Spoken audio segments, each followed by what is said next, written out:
Welcome everyone. Salam, good morning, good afternoon, and good evening. Do say from where you're joining us today in the chat. Before I introduce myself, I just wanted to say that today's webinar will be in both English and Arabic. So if you would like to listen to the webinar in English, please select the English channel by clicking on the interpretation button in the shape of a globe at the bottom of the Zoom screen. لمتابعة الندوة بالعربية اضغطوا على زر أو علامة الترجمة interpretation على شكل كوكب في أسفل الشاشة. المرجو اختيار القناة العربية. My name is Hamza Hamouchan. I'm a London-based Algerian researcher and activist and the North Africa Program Coordinator at the Transnational Institute. I will be facilitating this discussion with Miriam Aura, a Dutch Moroccan scholar activist and a reader at Westminster University in the UK. We have a team helping us to run this webinar, Jess, who will be taking care of the logistics and the technical side, and Katie, who will be monitoring the chat and posting relevant links. We also have Mohammed, Sana, and Bilal, who will be doing the interpretation today. This webinar is co-organized by the Transnational Institute, the Rosa Luxemburg Foundation, North Africa Office. TNI is an international research and advocacy institute committed to building a just, democratic, and sustainable planet. For more than 40 years, it has served as a unique nexus between social movements, engaged scholars, and policy makers.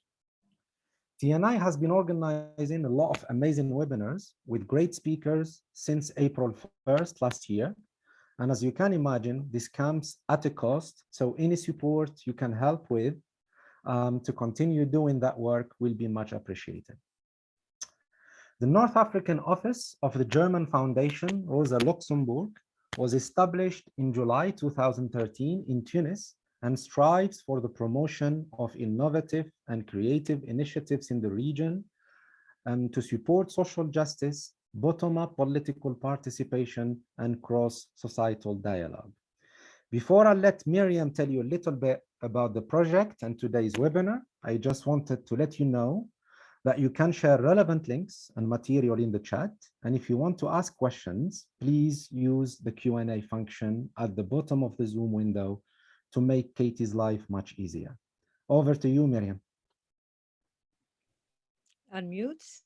Thank you so much, Hamza. And I'm not going to say for our last webinar together, I'm going to leave those feelings behind for now. But we are looking back. This is the title of the webinar.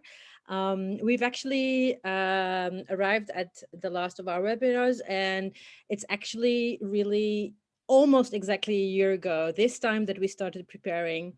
And I think we've managed to present an amazing project about the 10-year anniversary of what we still feel, and even more after we've read all the pieces in the dossier, can be described as a magnificent revolutionary uprising.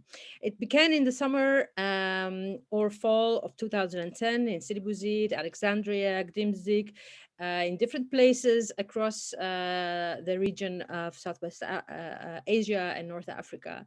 And these events were actually life-changing for us personally too, for myself and for Hamza, and actually all the people that have worked with us in this project. So we wanted to revisit these historic moments, and we thought, why not reach out to some of the best and finest scholars and activists to do so? And lo and behold, we succeeded, and we've received contributions, and we've had guests in our webinars who sometimes were participants and live witnesses of some of the very revolutionary episodes we are talking about. As we did for all our speakers and contributors, we made sure that everything was available in both Arabic and English. In the first part of our series, we actually focused on the birthplace of the regional uprisings. Tunisia and Egypt, who can forget that? In the second webinar, we asked why the experiences in Syria, Libya, Yemen, and also Bahrain, all key parts of the Arab revolutions, why did they vanish from our radar? And why did they grow into being mainly discussed as sectarian conflicts? Because it's true that despite an amazing show of resilience that all of these different uprisings have shown, the movements in these particular countries found themselves pitted against entrenched authoritarian and counter-revolutionary forces that were sent to crush them. But our series did not end there, because in the third webinar of the series, we actually assessed these uprisings as in the frameworks of rhythms. We looked at these uprisings as revolutionary examples of rehearsals, and we did that precisely because they seem to be recurring. So in other words, we highlighted the close entanglements between the different social political struggles by what have become to be described quite broadly by now as the second wave uprisings. This is the period of 2018 and 2019, and for which we then invited in the third webinar people from Algeria, Lebanon, and Sudan.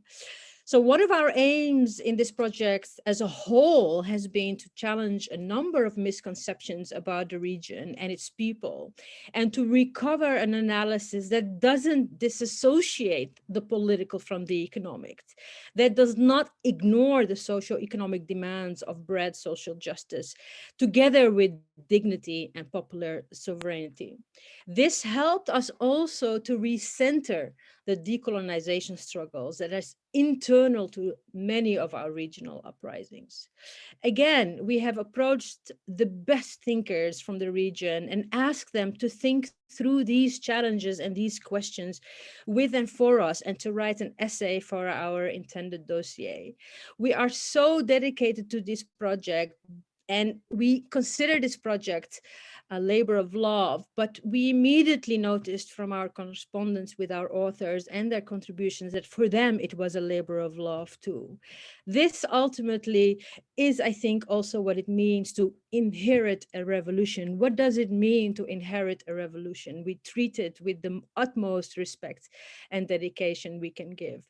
So this dossier sounds a bit stale and boring, but actually, believe me if I say it offers you and us a series of brilliant essays. Some of these are outstanding scholar activists, and some of them have already been integrated in numerous syllabi and outlets that have republished them.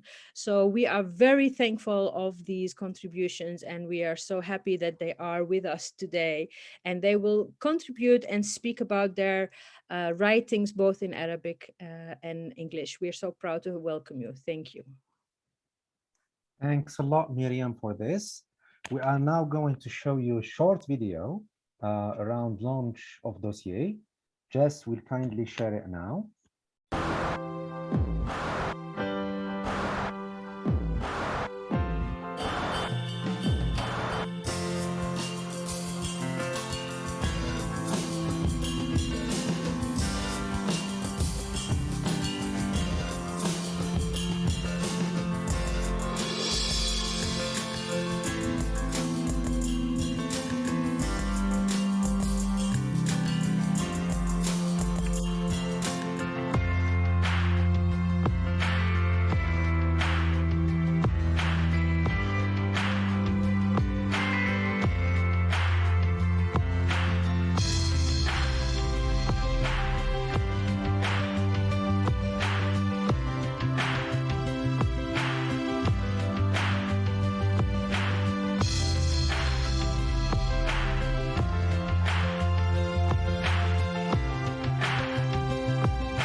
Thanks, Jess, for this. I'd like to share with you now some stats, and let me put it up.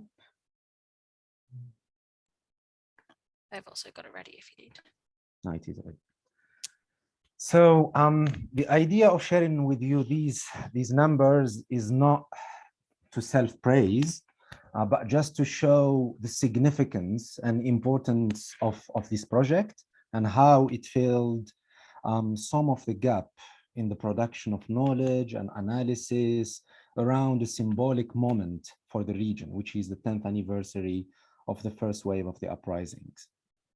So for the 3 webinars we've done, we had more than 2,500 people watching those webinars, either live or in YouTube. For the podcasts, we did 4 podcasts and we had more than 1,300 people listening to them. For the dossier, which had 10 essays, plus an introduction and afterword, and an art collage, all of these have been published in Arabic and English. The outreach has been more than 10,000 clicks in TNI's website. And the launch video was viewed more than 7,200 times. On Twitter, we had more than 80,000 impressions. On Facebook, we had around 11,000. And the total impressions generated by all of this, including by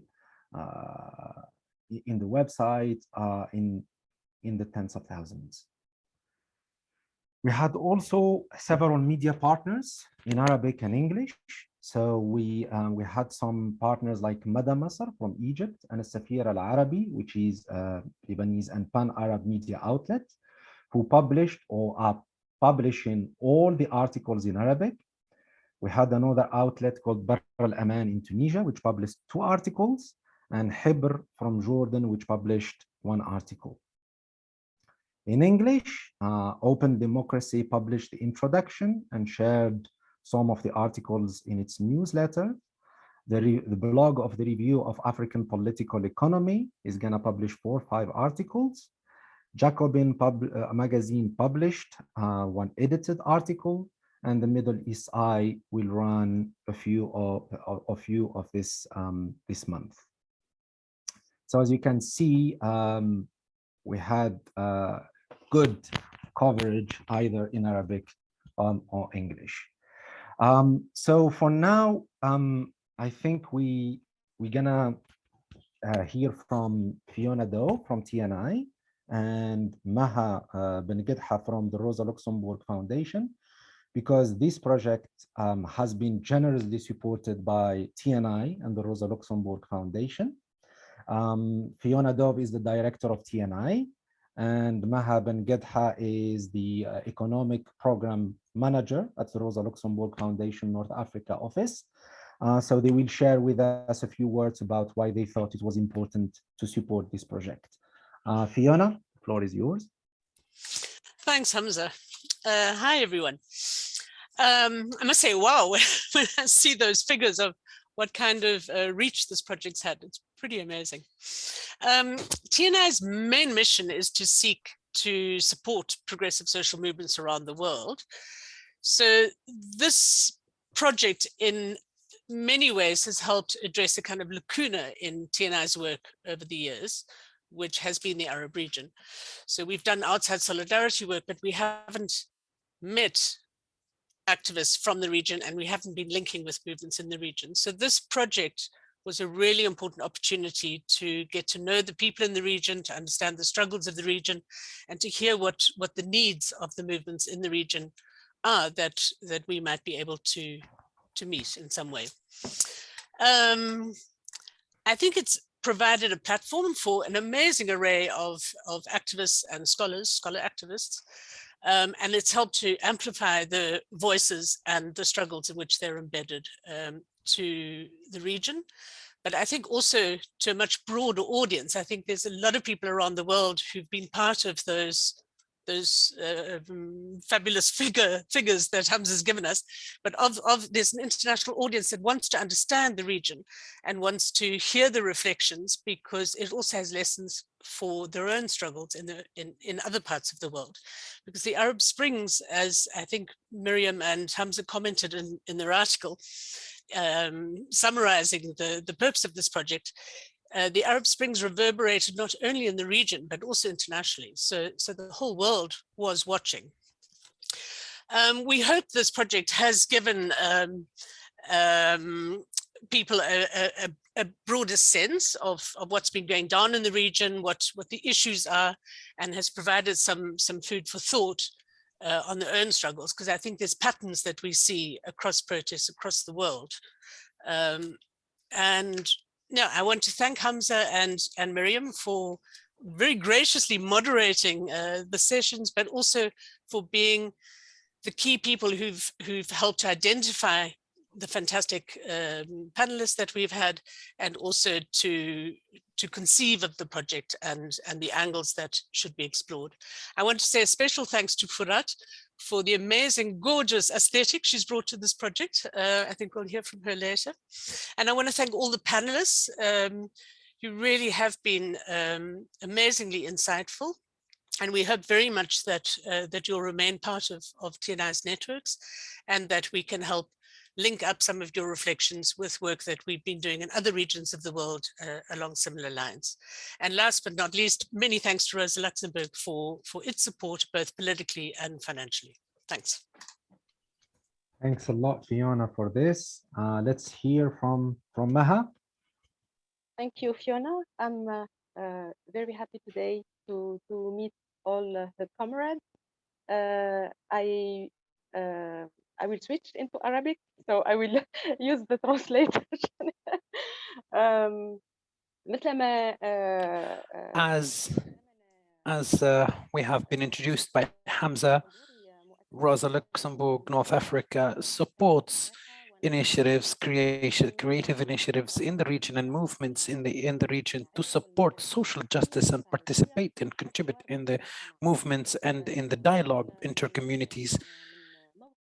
From my position as a economic program manager at Rosa Luxemburg since 2019, I have witnessed many struggles and challenges that our revolutions in the Arab Spring have witnessed.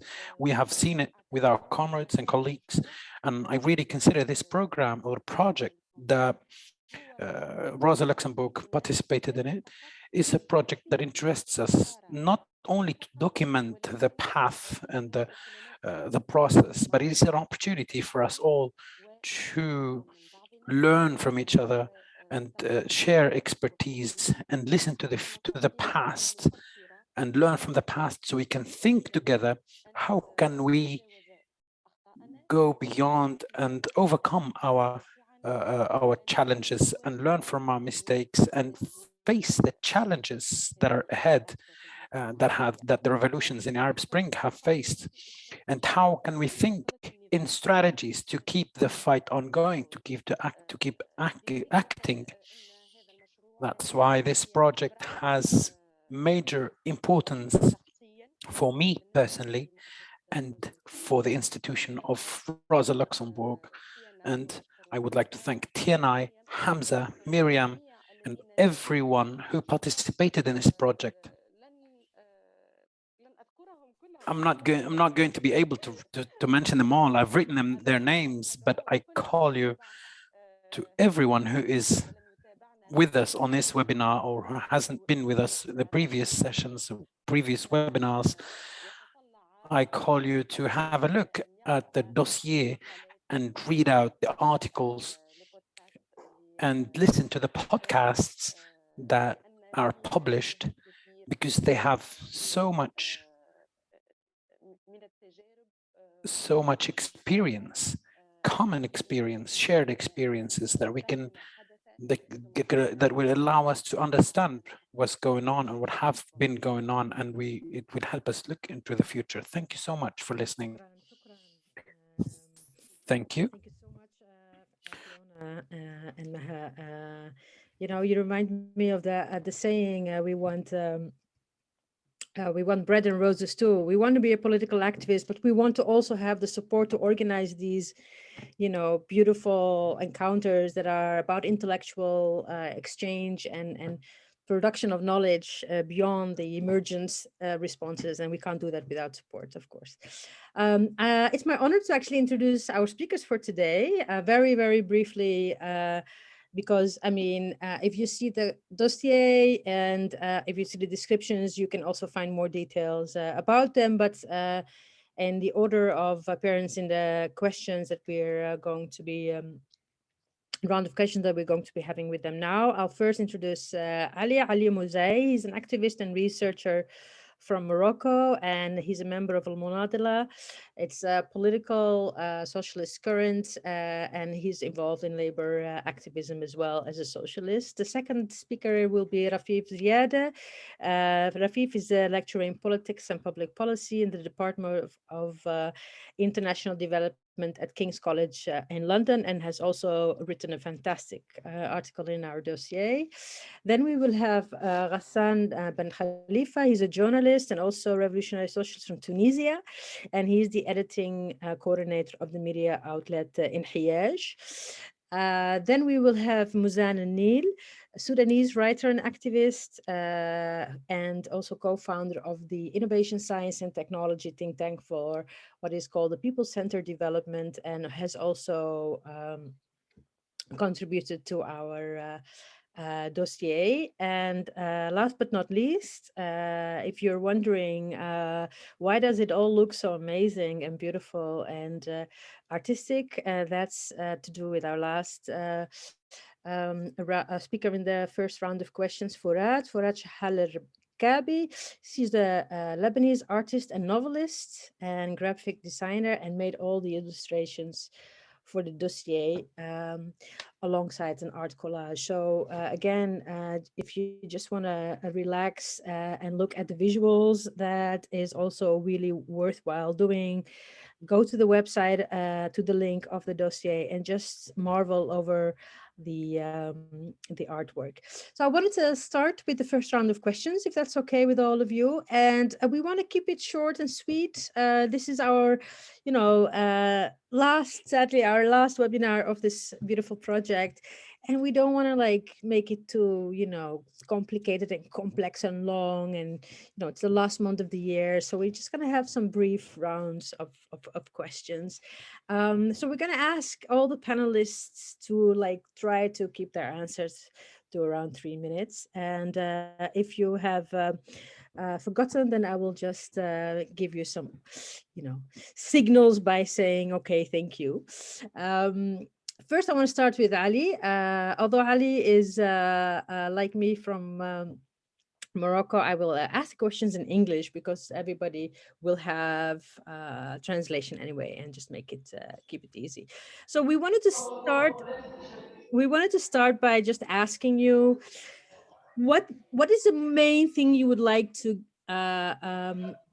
address here? What did you contribute in the dossier that you would like to come back to? And in relation to that, how did it feel to reflect on these momentous events in the region in your case when you wrote the article? And basically, why do you think it was important to participate and to write the piece you wrote? Ali, I would like to start with you.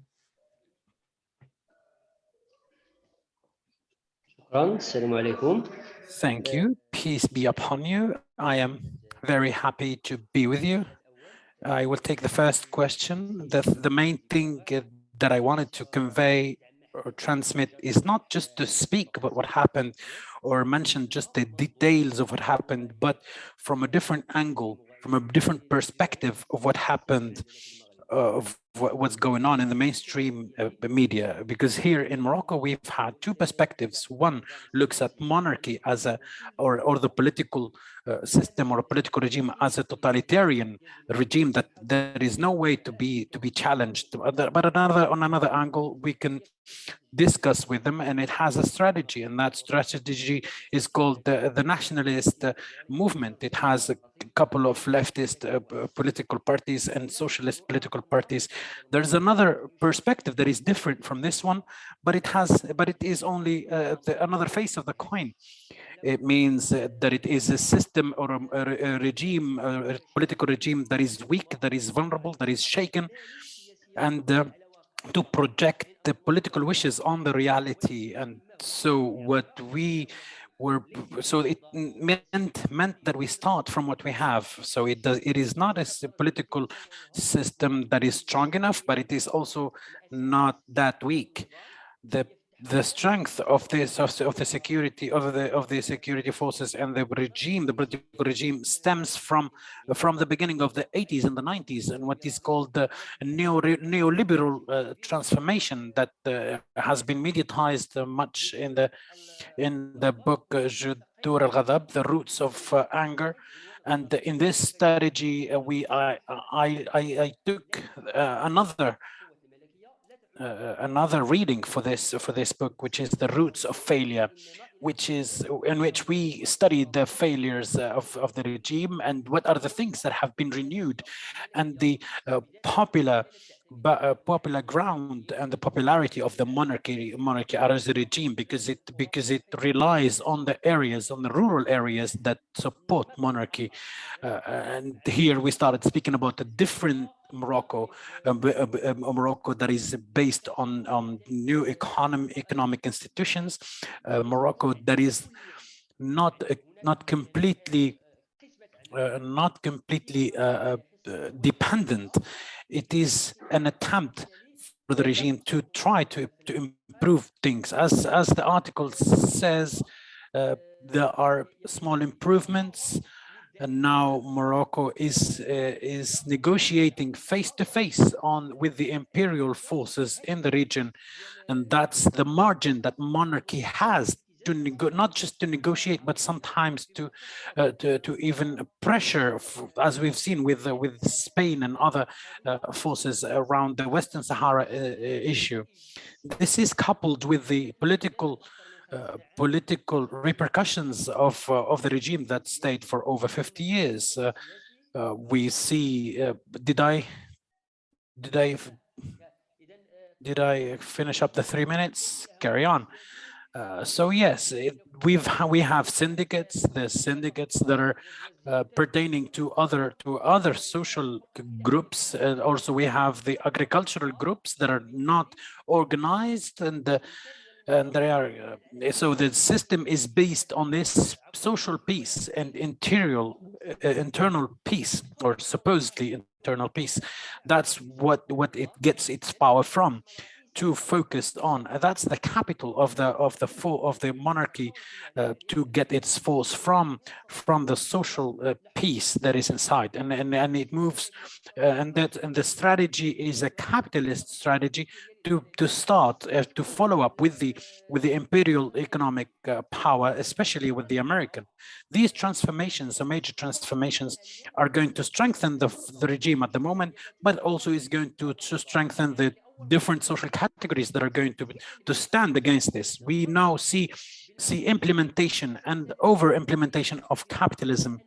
We see the Moroccan regime is striving to reinstall capitalism. Now we see the people of Morocco are living the pains of capitalism, are getting the pains of capitalism, and we see in the recent movements, it's a reaction of the people who have been pained by the capitalist regime.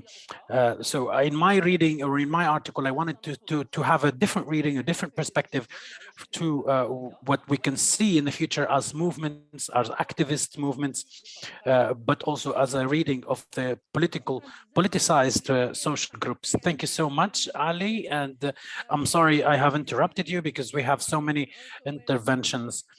complexity of the multi-layered contextual analysis that Ali shows, where you have the political economy, the regional imperial interest. And Rafif, I wanted to ask you how you reflect also on your contribution, because your analysis and your approach is also one that really challenges all the binary or easy kind of analysis that have to do with, you know, authoritarianism on the one hand and then capitalism on the other hand, as if that's a foreign issue, while as Ali says, some of these conditions are actually part and parcel of the same conditions in the countries we're discussing. How do you reflect on your contribution, taking also this multi-layered approach into sight? Thank you, Mariam. I'd like to start by saying a huge thank you to Hamza and Mariam for ushering the dossier to life. I think the biggest achievement here is not the articles, but the fact that they managed to get so many busy activists to write, and they didn't lose their temper with us even once. So thank you for that. Absolutely. It's also a pleasure to be having this conversation across the region. And this is really what my contribution was trying to highlight. In a lot of the texts that came out about the uprisings, the focus was on single countries, the trajectory of a single country, and the authoritarian regime within that country. I wanted to take more of a regional approach in looking at the counter-revolution. So while my colleagues looked at, you know, social movements and how they were working, I was trying to focus on the counter-revolution and how it was enacted against the uprisings that took shape. So we all know about the international actors vying for power in the region. We have the US, which has been the hegemon, China and Russia. On top of that, we have financial institutions, which are continuing with the same patterns of development that they had prior to the uprisings. But what we also saw was regional actors like Saudi Arabia, the United Arab Emirates, Qatar, Turkey, and Iran also intervening in multiple ways. In my intervention in the dossier, I specifically looked at Saudi Arabia and the United Arab Emirates as one axis of counter-revolution. And I wouldn't be the activist that I am today if I didn't mention the recent so-called Abraham Accords and the normalization deal between the United Arab Emirates and Israel as sort of one heading of how this counter-revolution has brought together those two powers in the region, Israel and the United Arab Emirates. For me, that is one of the ways the counter-revolution is really coalescing around those two reactionary spaces in the region. And they act basically to push back the gains and the demands that the revolutions across the region were asking for.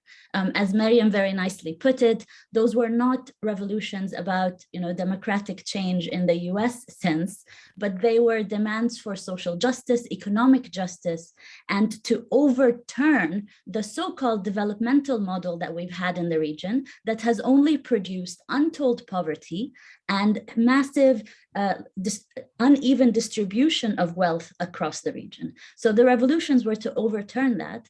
The counter-revolution used a multi-pronged approach, I call it. And for me, what I was trying to do in the intervention was talk about the counter-revolution in its multiple forms.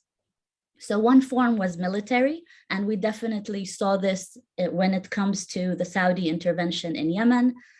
Yemen has been one of the harshest cases, a humanitarian disaster because of the Saudi UAE intervention there.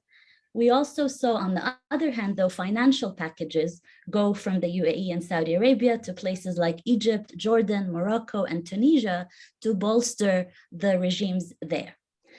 There were diplomatic interventions. Increasingly, what we are seeing, though, is that direct military intervention did not really work in the case of Yemen. So increasingly, we see the use of proxies. So the United Arab Emirates, more and more paying for proxies, paying for militaries to do its bidding. And we see this across the region, and we really need to be watching out for it. The final thing I will say is that we need to put this in the context of the international arms industry. The peoples of the Middle East are basically the experimental ground for the international arms industry. So when Western governments speak about reactionary regimes or lack of democracy in the region, it's basically those corporations in the UK and France that are benefiting, and we need to keep that in mind. Thank you. Thank you so much, Rafif, and thank you so much for adding to the complexities, but actually clarifying the conditions by doing that. So it's not enough to say revolution and counter-revolution are part and parcel of the same historic process, but within the counter-revolutionary dynamic, you have different types and layers and levels. And I would like to actually take this sort of spirit of multi-layeredness to Ghassan. Ghassan, I mean, I think Tunisia is like under the microscope for all analyzers and journalists and what have you, because somehow Tunisia is so symbolic to the narrative and discourse around the Arab uprising, right? It's like, you know, the transition, is it like an evidence that it works, or is it evidence that it doesn't work? You as a journalist have written a lot about this as well, but also are involved as an activist. What is the main thing you would like to share with us here that has been sort of also touched in your contribution in the dossier, and that speaks to also some of the context the other speakers have shared with us? شكرا مريم وتحية للجميع وشكرا على Thank you, Ariam, and also thank you for the invitation to contribute with you in this webinar. First of all, what drew my attention for this webinar, and I think in this historical moment after 1 decade of the uprisings or of the Arab uprisings, I think that when we discussed the article with Hamza, and we had the idea to dismantle or to take off this saying of Tunisian symbolism. And I think that many of the Tunisians or many of the Arab nations are so proud that we are the first country that we succeeded in our revolution, and we said to successful democracy and so on and so forth. But you know, you can say as the destiny showed that we were not successful in the whole decade, as you know what happened on the 25th of July, because it's a coup, and a constitutional coup, as the president of the republic has gained all the authorities under his powers. And the idea here is that what happened was just a response to the Tunisian exception saying. So this is just a claim when you say that the democracy in Tunisia is something that makes the Tunisians proud, or that makes the Tunisians proud all over the world. But now we realized that this is not correct. And let's get back to 10 years ago in order to shed light on the actors of the uprisings or the Tunisian uprisings and who started these uprisings. And after that, since they started, the Western media started to call it or to name it as the Jasmine Revolution, and also the Arab Spring, and also as it is backed also by the unionists and by many of the political parties. But those who launched that uprising were the people who are marginalized in the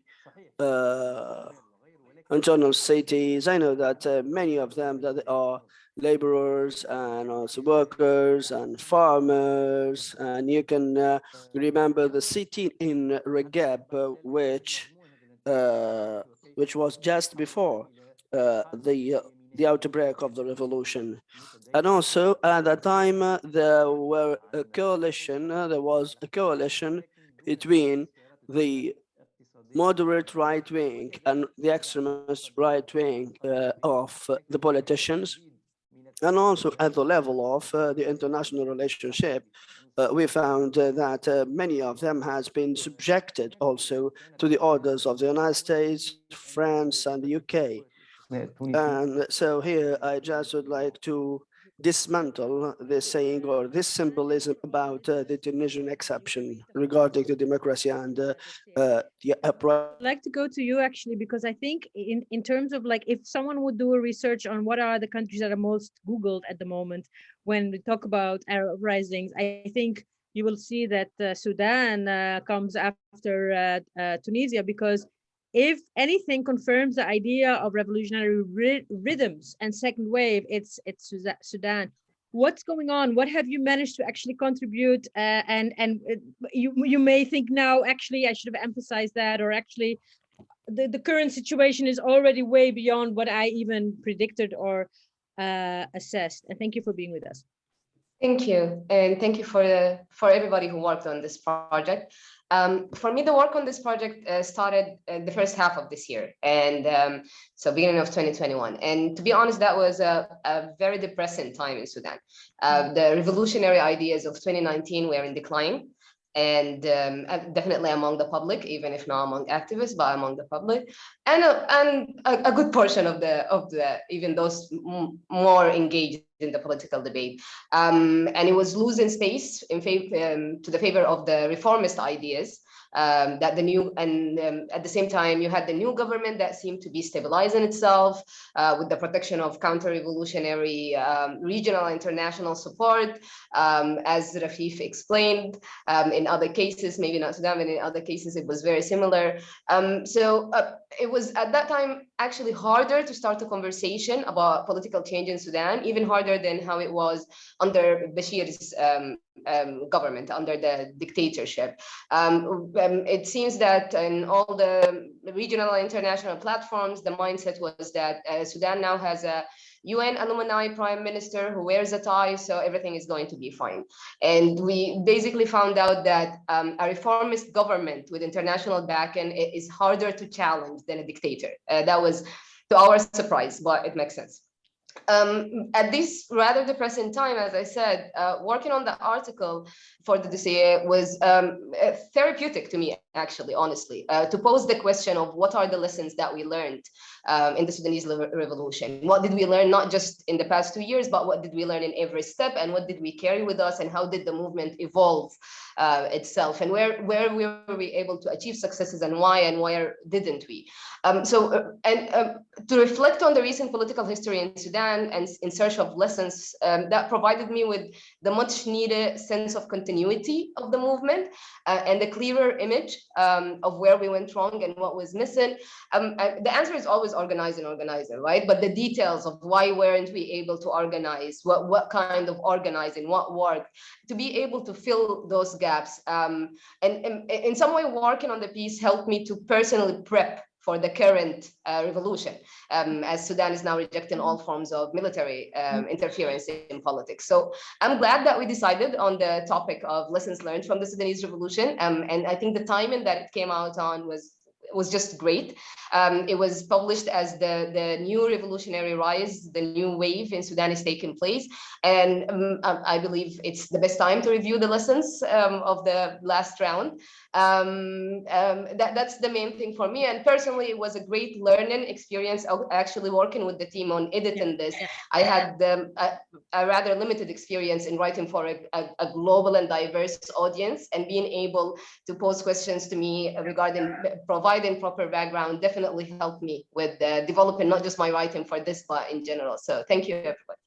Oh, thank you so much. That's so good to know for us as well, how you're reflecting on the process as well. For us, this whole project has also been very much about the process of engagement and bringing people together, bringing all of you together, and having different audiences in conversation with each other. This brings me actually to our last contributor in this round, where we actually also wanted to break between the notion of knowledge and content as a written text and as visual, and actually the importance. I mean, Furat, you must have heard many times the expression, a picture says more than 1,000 words. But I'm not exaggerating when I say that a lot of people commented also on my own social media that they thought the images and the whole sort of visual representation was so brilliant and so unique. How do you reflect on this dossier, and how do you regard your contribution as kind of similar to the written texts? Thank you very much. And first of all, I was really very happy to illustrate the articles of this folder and to do the pieces of collages as well as the one I did. And I want to thank you and to thank Hamza, who you were really following up in every stage of this work, and I think directing it in the better direction. And personally, as someone who is not an academic, this work was truly enriching to me because it gave me the opportunity to read important texts and to get to know different perspectives on the countries of the Arab region. So also to do this illustration, I proceeded by, of course, reading the article and then doing some visual researches on the element that I wanted to illustrate. And after drawing, the illustration themselves were sort of a collage of layers. And although if you look at them, most of the illustrations are very dense and packed with elements, I think we always had the feeling that there were missing elements, which is also an indication of the complexity and the density of the reality on the ground.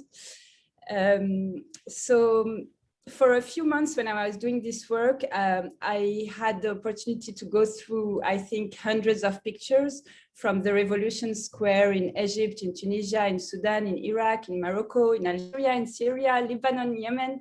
And with the insight of someone doing those researches from a distance and looking at all those pictures, I was kind of struck once again by the enormity of what happened in our countries, the extraordinary eruption of hope, the moment when millions of people sometimes took to the street and suddenly everything seemed possible. And I remembered with a distance the feeling of absolute power and astonishment that accompanied at least the first waves of the revolution. The moment when really thousands of hundreds of bodies moved together, the eloquence and the creativity of the slogans and the chants, the humor on the signs, like it was moments where suddenly like everything seemed possible. And then also from this distance, I wondered how we can recover from such hope, because sometimes the aftermath are very harsh. And of course, the answer to this is political. And of course, a revolutionary moment is not what brings a radical change, and the path is long and maybe less flamboyant. But what those illustrations and collage that I did helped me with was to sort of reclaim these moments and to remember that despite all the daily hardships and all the difficulties, the people are alive, were capable of voicing their need, and it's, I think, a glimpse of hope for the future. Thank you. Thank you. Thank you all for these great insights. We are going now to show you two video clips from our media partners, السفير العربي and Open Democracy. So Jess, could you show video number 2, please? أنا نهلة شهال، أستاذة جامعية في علم الاجتماع السياسي. I'm Nahla Shahal. I'm a university professor in the sociopolitics. السفير العربي. وأنا أيضا مناضلة also منذ struggling من أجل تغيير الواقع المدري والبائس my childhood in order to change this reality or this sad reality that we have been living. طبعا المشكل الكبير Also الاحتلال mainly the Israeli occupation, which is the نحن نشرنا biggest في السفير العربي problem. And النصوص also الموجهة we كاملة published in transnational السفير العربي. لأننا وجدنا أنها جدية وعميقة So we وأنها published تقارب articles الهم الأساسي that are الذي نتشارك tackling فيه مع the كاري ومع basic كثيرين problem اللي هو كيف يمكن أن نحقق التغيير في مجتمعاتنا في مجتمعات منطقتنا. We are لأن struggling الأمر to ليس establish change in our الانتفاض أو societies. الثورة أو It's not لسنا about, مراهقين it's وإنما not هو immature. It's not, هذه we're not وسائل من adolescents to أجل speak only about الحصول على revolutions. And التغيير المنشود نحو there are حق struggles to الناس في reach حياة كريمة ونحو الحرية the right of freedom, ونحو of العدالة dignified life, of ووجود justice, منظومة لهذه and العدالة وهذه trying to reach a حقيقة system, to الأهداف establish a التي system for this وجدنا justice أنها and freedom and these تناقش rights. من قبل And هذه in النقاط reality, we في have كل واحد seen من that our البلدان discussions of التي these جرى فيها items and these بحث. topics in each لذلك of the قمنا countries that بنشر have had عدد revolutions, منها حتى الآن and ونستمر many of them are still struggling up to now. إن شاء الله Inshallah, they will be able to ونتشارك establish نصوص their أخرى objectives, and we أنتجها السفير share العربي other نفسه texts that have been متعلقة ب shared, 2011 كما هي drafted and متعلقة بما written جرى ب about 2019 what happened in وأيضا بما 2011, يجري اليوم 2019, السودان and what's going on المقاومة today in Sudan, the resistance, فلسطين في أيار Palestine 2021 من بضعة in أشهر في 2021, at the العراق beginning of وفي غيرهم من 2021, Iraq, في and نهاية in other المطاف countries.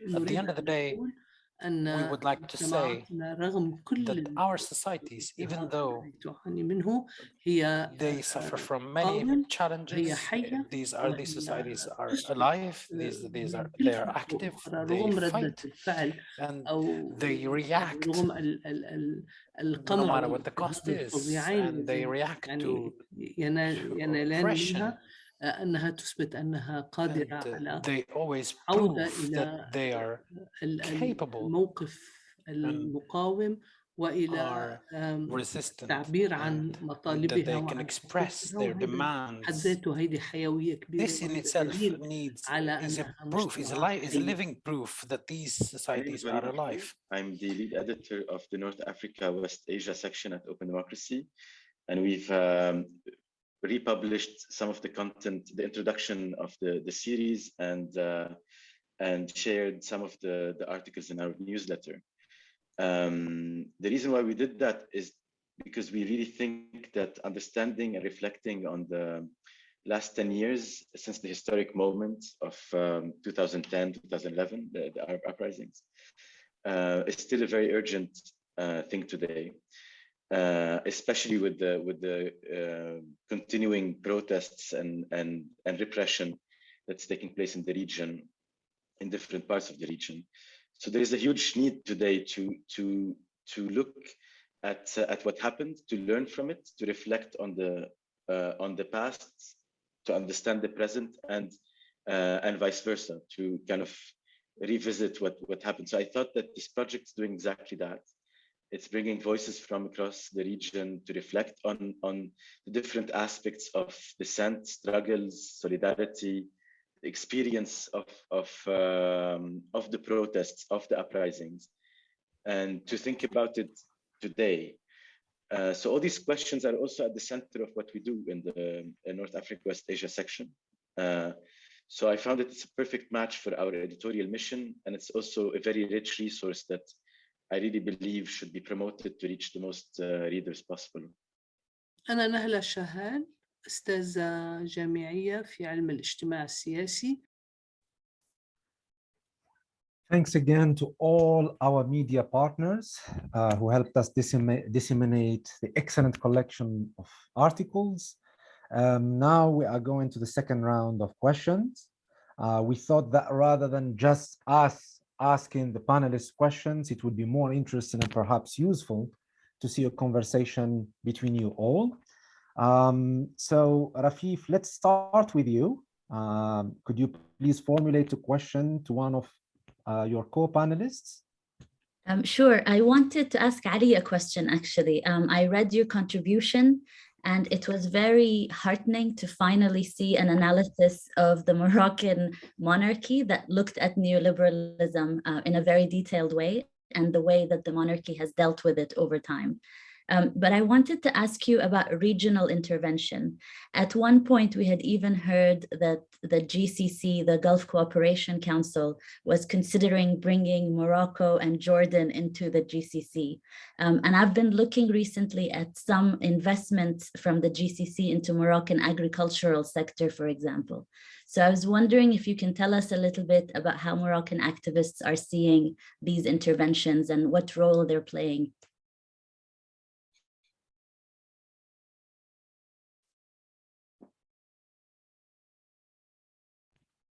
Ali? Ali, are you here? Not sure. You're on mute. Unmute. جيد زين إذا الفكرة Do you hear me? Yes, the idea relationship of the Moroccan regime and the other monarchies in the world, it's beyond or bigger than just the mere relationship between monarchies. I've seen this in the same book that I've studied. There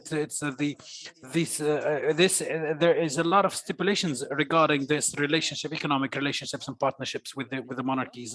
They're all monarchies, the Gulf countries and in Morocco, and it is with what we're calling the globalization, the capitalist neoliberal globalization, which is the great role that the bigger the other foreign entities that are playing role with of linking the globalized and capitalism in general in Morocco. There is an old relationship between Morocco and the Gulf countries, and it is within the same context of the liberalist interests. We know that in 1991 it was in the Gulf War that the allies that were against Iraq at the time, Morocco was maintained, and there were treaties, and there's also a treaty in 2000, strategic agreement between Morocco and the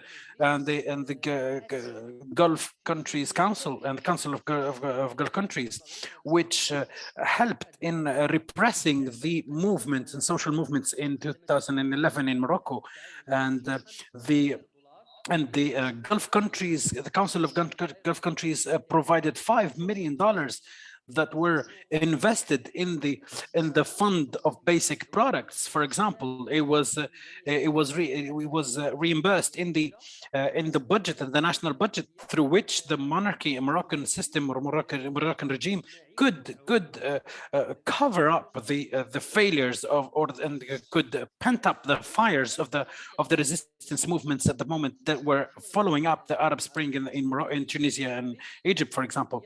Same thing. The Moroccan regime wanted to put itself in a mediator position. When we've noticed that when Morocco put itself away from this crisis between between Saudi Arabia and UAE, and Rabat did not take a side, and since 2017 and in March 2019, the foreign affairs ministry wanted to coordinate between the two countries, and it tried to play the role of the mediator. There's also the Arab countries ally. Morocco wanted to play a role and is always interested in keeping its role towards the Gulf countries' policies and the exchange and sharing of interests between the two countries. I hope I answered the question. Thank you so much. Let's come to you. Do you have your question to another co-panelist? نعم عندي سؤال Yes, I have a question to our Muslim friend from Sudan. I have many questions, but I'll try to stick to one question, and it is in the article, the important article that you've written. you identified the main vulnerability of the Sudani revolution in the absence of a revolutionist political party that did unite the social movements. Do you speak about you speak in your article about the setup of some movements and some groups that have that share the same interests and say like the victims, for example, of violations? Can this be the entry or the gate of entry for the setting up of such an organization or such a group or political party? Shukran, Ghassan. And how it is impacted by the creation of those alliances between grassroots and demand-based and labor groups. That road is actually becoming clearer these days. So I might have more to say about it now than I did 2 months ago. Because we are currently seeing, after the recent coup, which reignited the revolutionary movement, that there's a question taking over the public space and public debate in Sudan, which is the question of a new political declaration.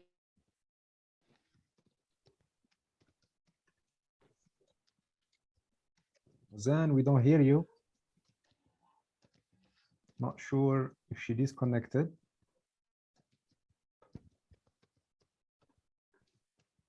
That wasn't completely stable. All right. ممكن الانترنت قطع عنده. Okay, let's move to the third question. Maybe we ask Ali to ask his question. Yeah, we can come back to Muzan after this if she's back, right? Yeah. علي تفضل. أسأل أطرح سؤالك فرات.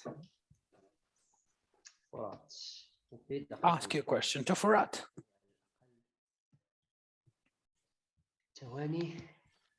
Couple of seconds. I'm not sure what I have written this down, but I've written down a question that I wanted to ask. But the idea is that in society there are there is this social convention that is not shown, it's not spoken. It's the unspoken social tradition and social customs. It shows how the society lives itself in a way, meaning that how did this unspoken social tradition participate in sometimes it's illustrated in art, sometimes it's illustrated in storytelling. How did it participate in Lebanon? Did it participate in this resistance? What role did this play in the social activism or social resistance in Lebanon? Thank you. That's clear. It's very clear, but I don't know how much I can really answer your question. Of course, when there is a movement on the ground, like it happened in Lebanon, you do feel that there is like an eruption of art everywhere. People get creative in the street, in their organization, in their home, and there is art everywhere on the ground and on social media. There is like a surge in production, but then and it's a normal process when the square become emptier and when we leave the aftermath of the protest, which are sometimes harsh time, things even creatively get harder. And I will speak for myself because I don't know. As someone who does art and who is also living in quite a dark aftermath in Lebanon, I sometimes feel that I have a lot to say, and at the same time, I don't know who I'm addressing it to. So I don't know if I want like people to find my work beautiful and share it on social media, if I want it to be exposed in gallery and like sold, like commodified and sold to wealthy collectioners. Do I want to provoke a reaction? And personally, this is also why I like to work on initiative like the one with TNE or with the Safir Al-Arabi, who I work with all the time, because I feel like my art is put into a context. So yeah, I personally believe that art is an active agent of social change, but at the same time, the art world is mostly interested in capitalizing on the art and the art of the Arab Spring as well, as if it was something that could be packaged and sold. And so, yeah, it's not very positive, but. That's all right. That's a big question, and that's a wonderful answer. I just wanted to come back to Muzan. I hope you're back. You were starting to answer Ghassan's question. So before I ask you, if you have a question for someone else, maybe you could actually finish the answer you were giving to Ghassan. Sure, and sorry for the network failure. It just happened in a bad timing. But yeah, so what I was saying is that we are seeing in Sudan now, he's helping us understand the path in answering Ghassan's question, helping us understand the path towards towards creating the Revolutionary Party out of the point of this alliance is happening now. And that is because right now, after the coup that reignited the revolutionary movement, there's the question of a new political declaration. We had an old political declaration, the Freedom and Change, which was signed by the previous opposition leader and forgotten about once the transitional government took place. So now resistance committees, labor unions, demand-based groups, there's a lot of work around creating a new declaration put together from the demands of the people themselves, who are very worried about their revolution being co-opted by a leadership again. The lessons of 2 years ago are still in mind for a lot of people. So we see that this work is happening. And not to take a lot of time in that, and maybe we can, it's a topic worth discussing, but in general, the gaps that there are some gaps in my belief that the resistance committees and the labor unions themselves will not be able to cover. It will be clearer to a larger number of people now engaged in the political debate that there is a need for an organization with a clearer and more rigorous ideological framework, that there is a gap that only the Revolutionary Party is going to fill. And I think we are in a better place for that to be clarified from an organic point of view, more than just teachings. Sorry, Ghassan, for that I will not be able to go on that more, but I would also like to jump and ask Rafif a question, because I truly appreciate Rafif's analysis of the economic interests of the UAE and Saudi and how they impacted regional politics. This is an interesting topic for us in Sudan. And what I would like to ask Rafif is that from your study and experience, what in your opinion are the lessons learned to keep in mind for the revolutionary movement in Sudan, or any revolutionary movement that is facing the Saudi and Emirati counter-revolutionary interferences? What did we learn from the past 2 years regarding this? And I also want to ask just another small question, is how to bring forward more such analysis that is not in the mainstream media, not even mainstream think tanks. What should revolutionary researchers and journalists and academics do to bring this analysis to the view of the public and even force the mainstream platforms to cover it? And sorry for taking so much time. Thank you. Thank you so much for the question. I mean, for me, I find the Sudanese revolution is actually teaching us so much, and you can tell how the peoples have learned the lessons from the so-called first wave. If you look at the chants and if you look at the placards, so many of them are actually about Saudi and the UAE. So people have really internalized what those actors are doing. I think in the first wave, we were all still a little bit confused and unsure what was happening or what their role was in the region. But now it's become extremely clear.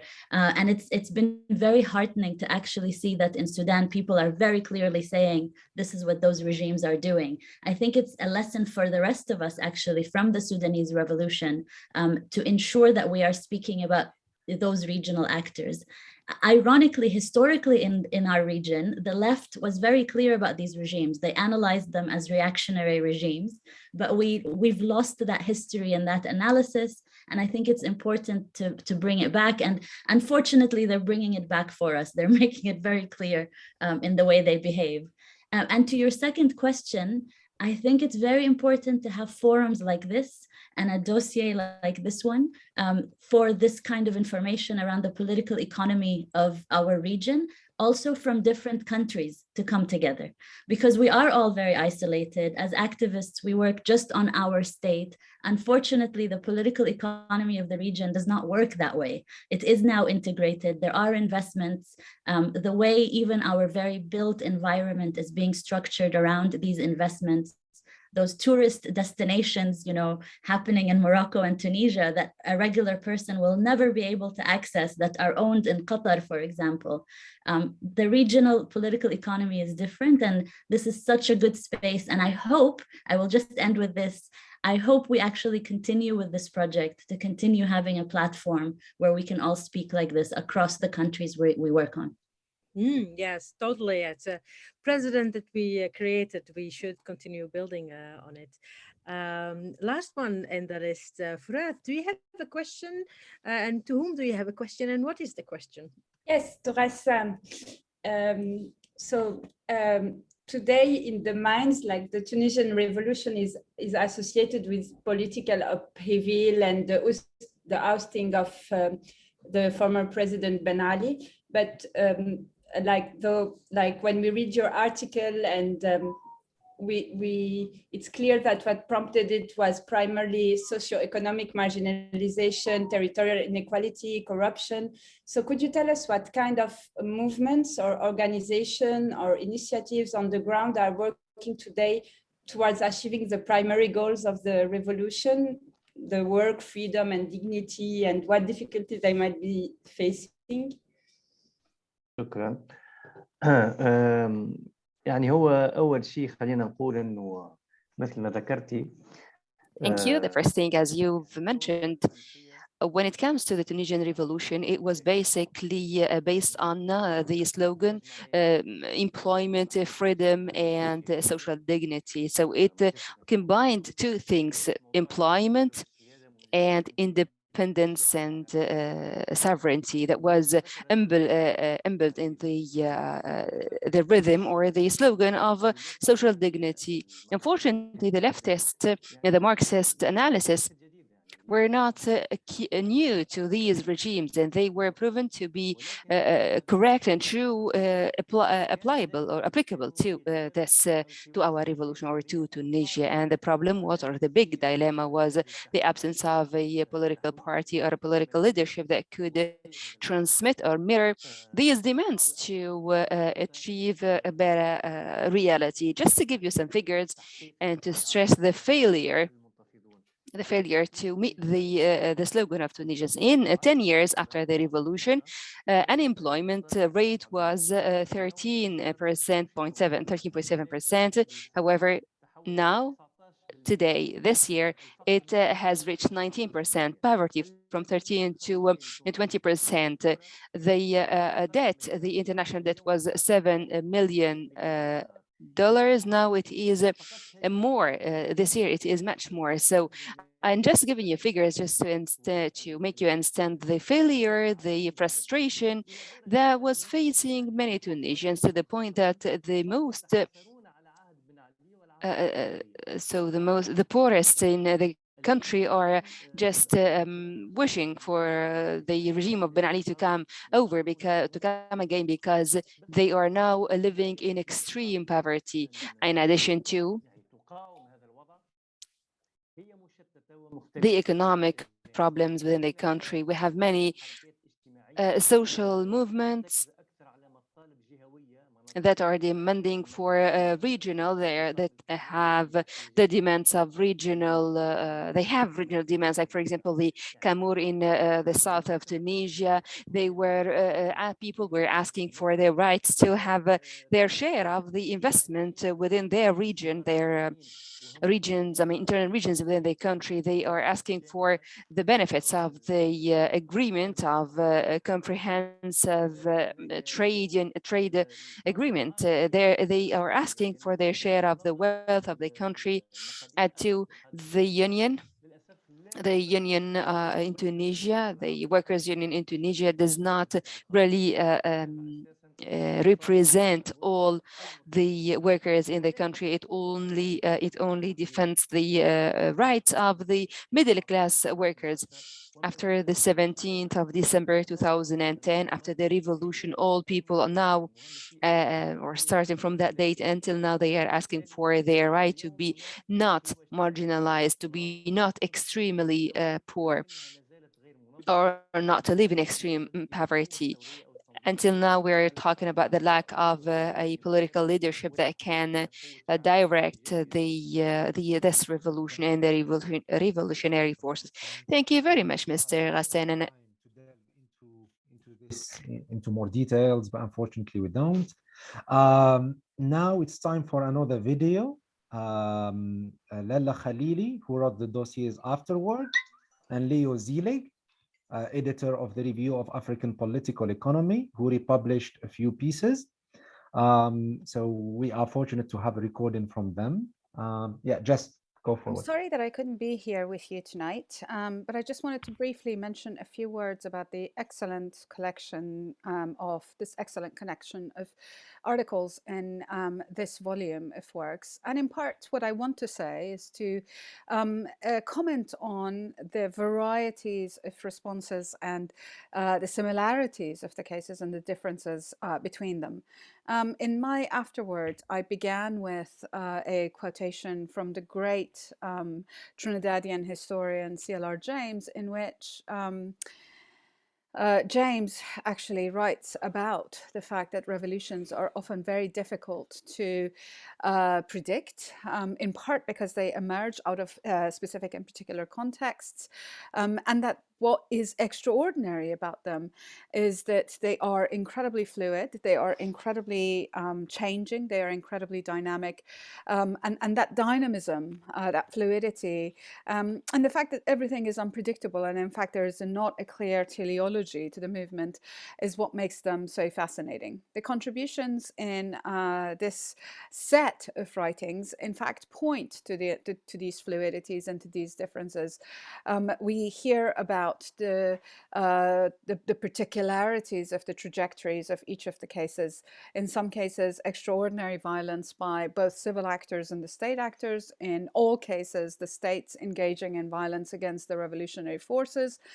And of course, also the importance and significance of the movements themselves, their coherence or lack thereof, the presence of labor or women or youth and particular shapes these takes, the contentions between Islamist and secularist movements, and of course, very significantly, the interference of regional and international actors in these movements themselves are quite significant and are the factors that truly influence the fluidity of these cases. I think a few things emerge from reading about the Arab revolutions, whether thwarted or transformative, and that is that they all point to the importance of transnational solidarity. They all point to the ways in which these forms of transnational solidarity can build not only, for example, in support of Palestinians who are being abandoned by various Arab states, but also in support of the movements that are emerging in both the global north and elsewhere in the global south, the farmers' movement in India, or the anti-police violence movements that have emerged in Nigeria, but also in the global north. And I think the significance of transnational solidarity ends up being incredibly important. Another factor that they all point to is the importance of organizational forms in allowing for the movements to transcend their ephemeral and spontaneous emergence and to be better embedded in the lives of the societies in which they have emerged.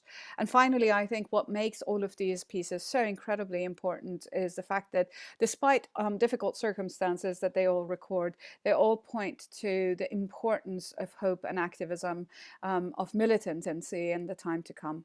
Thank you very much, and I hope you enjoyed the evening. Bye-bye.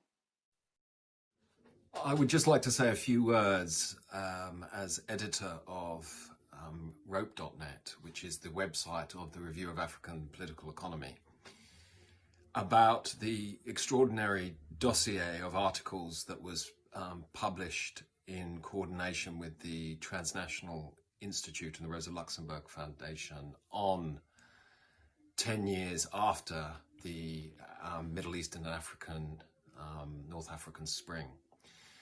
We've reposted these articles to much acclaim on rope.net, and I would like to say that we feel that this contribution is absolutely indispensable. One of our principal objectives on rope.net is the struggle of memory and remembering over forgetting. And even in the short period of time that has elapsed since that great uprising across the region and in other parts of the continent, inspiring other struggles, we have begun to forget that those struggles and those protests and that popular resistance took place. And that happens right under our nose. So in the context of the huge upheavals that are still going on in Sudan, being able to post the historical piece by Muzan Alnel, which gave vital context to those struggles, was indispensable for our readership of activists and academics and researchers from around the continent. Also the piece on Egypt, which I thought was a major corrective to a tendency to celebrate the uprising and revolution in Egypt as simply a phenomena of a new generation with their mobile phones and with text messaging.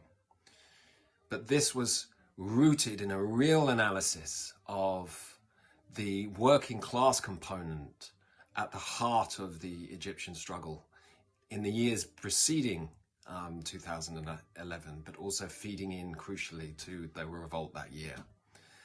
So Rope's partnership with the Transnational Institute and helping to promote those articles has been a really important part of our work this year. I'm sorry.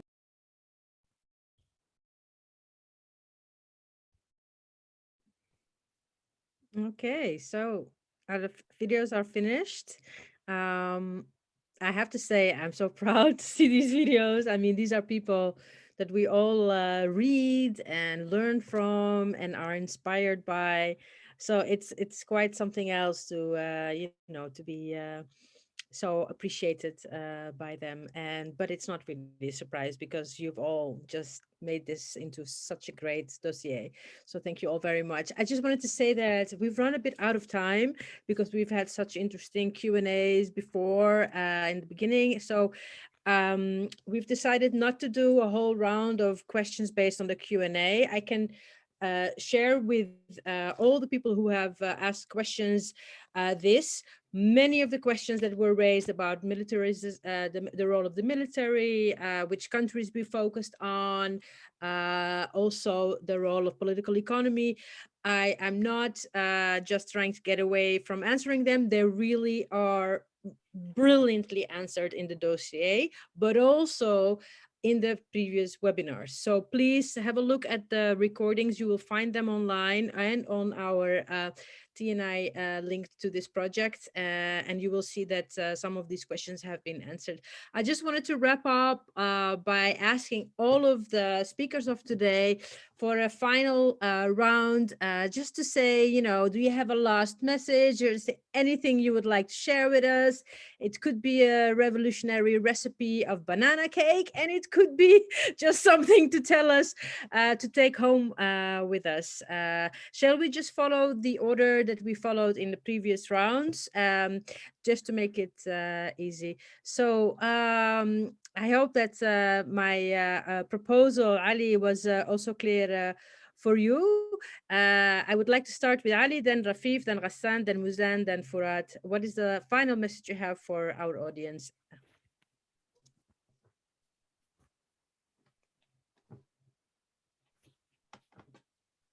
علي تفضل، كلمة أخيرة. علي كميوت. إذا كلمة أخيرة، سأبدأ بخلاصة لإحدى الثورات التاريخية الكبرى. أحد الذين قاموا So I will start with the conclusion about the assessment of the revolutions. So for us, the revolutions was not launched by a revolutionist, and also we do not come out with revolutionists from the revolutions. And all the politicians since 2011, they are trying just to gain this public interest in the uprisings, and also they are just trying to exploit those public, and after that, when they get elected in the elections, they are trying just to subject these public or these communities that are trying to change or to have a transitional change in the politics under the power, and as we call it, the advancements or the modernization political parties, or even the left wing and also the right wing are just willing to take all the powers of this public. But I can say that those public are able to make new revolutions and also to change the political system ups and downs. Mr. Afif. You don't want my banana cake recipe, so I will not give you that. One thing that's very important that for me came out of every one of the articles, and I'm not saying this because I am Palestinian, but because I think it's important. Palestine remains a compass for left movements in our region. And you can see in every one of the cases that we write about in the 10 articles, how Palestine is still an issue.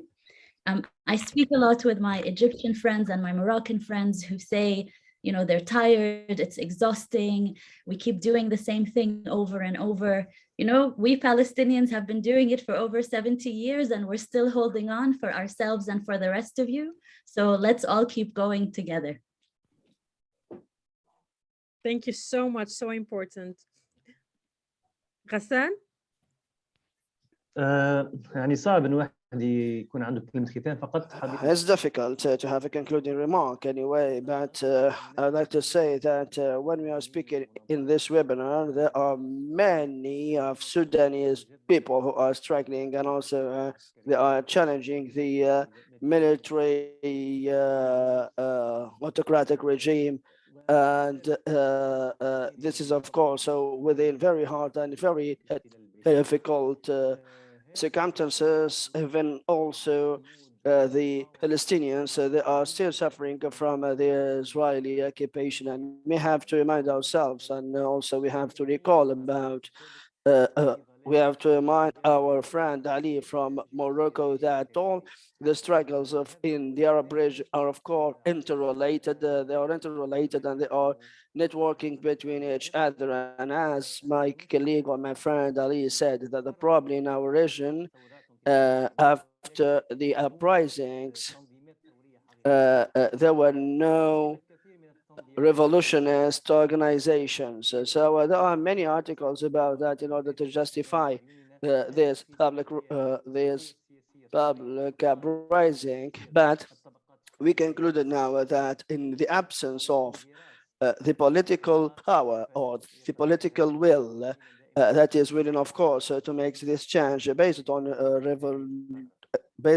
revolutionist perspective, will not help us to achieve, of course, the needs and the requirements of the revolutionists. I just want to share with you some of the things that are becoming mainstream and people are saying them, slogans or otherwise. And it had been a good reminder for me that radical change becoming a mainstream demand is possible. It can happen, and it's a good feeling, and I would like to share it with you. So I would like to share with you that in general, the Sudanese public now calls the security forces قوات الاحتلال. The occupation forces. We understand how the relationship between us and those forces are. In general, the Sudanese people now call the prime minister of the coup, they call him the secretary of the coup. We understand that the executive government is basically just the secretary of those actually in power, and that they cannot change anything. And a slogan that is most repeated is الثورة ثورة شعب والسلطة سلطة شعب والعسكر للثكنات, which means the revolution is of the people, the power is for the people, and the military goes back to the barricades. And just like every slogan grows with a new protest, the latest addition to that slogan has been والشارع للبنات, and the streets are for the girls. And that took a lot of work from feminist heroes around the country, and they have to be appreciated. So good things can happen, you guys. You can. Thank you. I wanted to do the garota. I had to really resist. Furad. Unfortunately, Furat, electricity has been cut, so she texted me. She really apologizes for not staying till the end. It's beyond her. I think it's time to wrap up. I think that was a great conversation, a great wrap-up webinar. I wish we had more time to discuss, but I really encourage all of you to check out the dossier of articles, the webinars, and the podcasts on TNI's website. TNI offers these for free, and as you know, it takes time and a lot of resources, so we will be grateful if you can support our work by donating through the link you see now on the screen and in the chat. Finally, I'd like to thank all our speakers today and Katie for monitoring the chat. A big thank you to all the contributors to this project, including the writers, the translators, the interpreters, editors, illustrators, and funders. Jess, you've been amazing, and I really appreciated your support with webinars during this year. A special thank you also goes to my sister and comrade, Miriam, who believed in this project since we started discussing it last December, and who accompanied me in every step of this short journey. We will close with an inspiring and powerful video from a huge protest organized on 30th November this year in Sudan, so just a week ago, against the military coup. Enjoy it and see you soon. الليالي والجراحات الثغيرة أيها الشعب الذي لم تفرغه القليل لم تفرغه الليالي والجراحات الثقيلة قد بنيتم يا شبابا قد بنيتم يا شبابا قصة تبغى طويلة قد جريتم في عروق الأرض والأيام نيلة